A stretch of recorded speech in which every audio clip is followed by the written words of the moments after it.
Hello everyone, magandang araw. Today is June 20, 2025. Time check muna tayo. 7:29 ng umaga, pero ang init talagang nandyan na mga kapakukasari. Napakaganda ang panahon ngayon dito sa Isabela. And for today's vlog nga pala, ang gusto kong i-share sa inyo ngayon ay itong aking Selecta ice cream, kasi kahapon ako ay nagpa-deliver ng Selecta. So silipin nga natin itong aking Selecta freezer. Talagang full stock na naman ako. Ayan, napakagandang tignan kapag full stock ang ating mga paninda.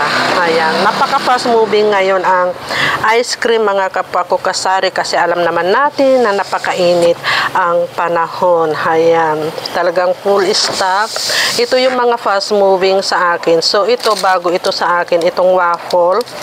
Ayan, wonderful waffle. Ito, ang bintahan ko dito is 25. Tapos ito talaga yung mga mabilis maubos sa akin, itong mga Supreme. Ayan, kahit may kamahalan, talagang mabenta ito sa akin.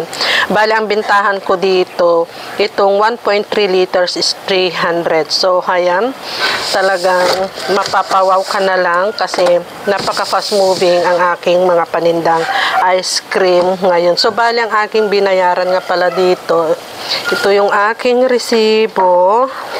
Ayan, is worth of 9,934. So, ito lang na naman mga kapakukasari ang aking may share sa inyo ngayong umaga ng Biyernes. So, happy selling na lang po sa ating lahat mga kapakukasari. God bless us and bye. Thank you for watching. Sharing is caring.